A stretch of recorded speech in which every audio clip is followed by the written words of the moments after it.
Hi, I'm Dr. Cindy Collins. I am a registered dietitian and a health psychologist working in oncology.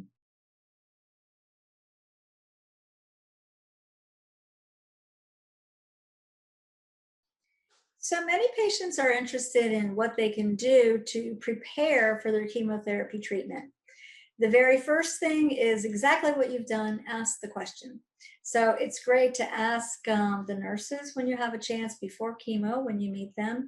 Great to ask other people, but be very careful where you're going for that information. I wouldn't necessarily suggest a Facebook group, but some other sites like cancercare.org, inspire.com, some other cancer sites that are specific perhaps to your cancer, you might ask. But I can give you a few tips right now, too, that are general and important for getting prepared for chemotherapy.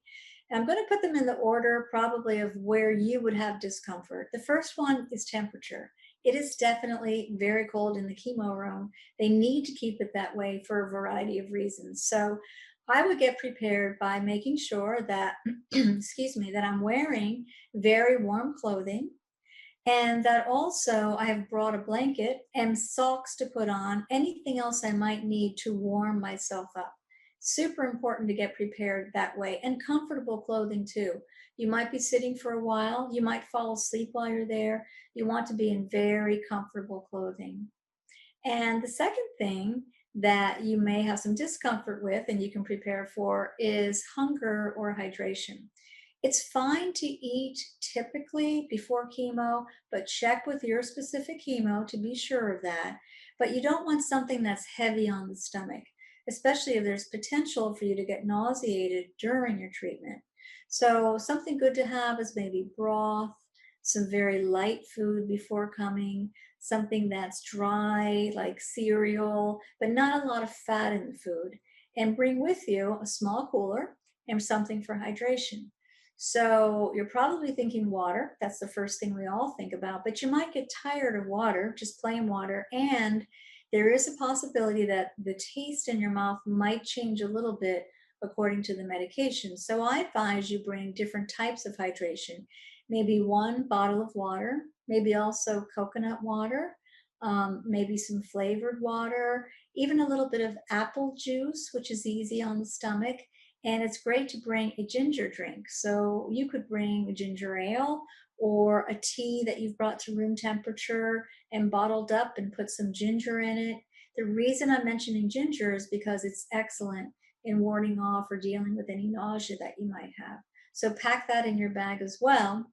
As far as snacks go, light snacks, sometimes they will supply this for you anyway in the chemo room. They may have some fruit, they may have crackers, cookies, they might even have little candies for you. But it's a good idea to bring something that you know that you like, except not your favorite snack.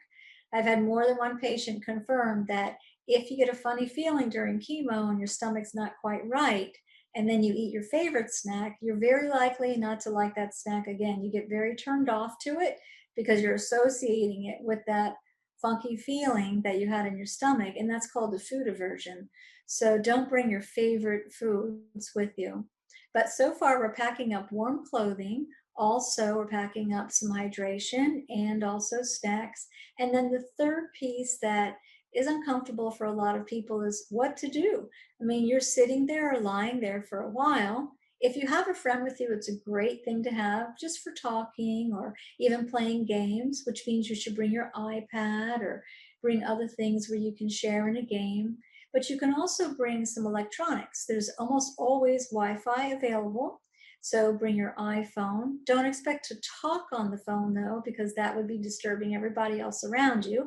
But you can listen to music or movies or meditation, which is an excellent thing to do to calm yourself down.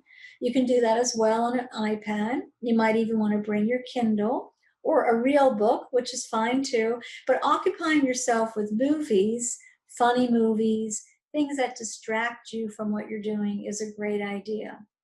For some patients, I advise going even a little further. Besides just distracting yourself, maybe you actually want to do something to plan after chemo. I think it's a great idea to start planning a trip or a project or an activity with someone else. Plan something that you know you're going to do as soon as you're finished with chemo.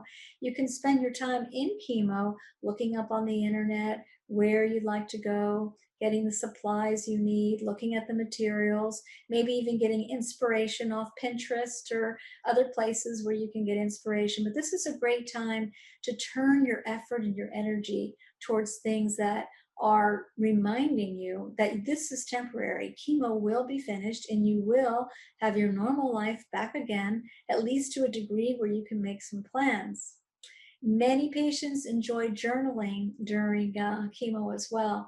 And some have felt that they go back and look at the journal and appreciate so much what they went through, and also appreciate advice that they can give to others.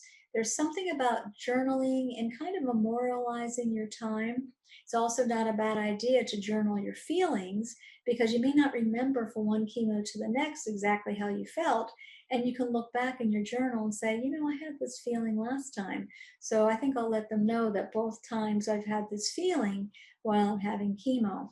And journaling doesn't have to be long essays, it can just be even bullet points, and you might even want to draw.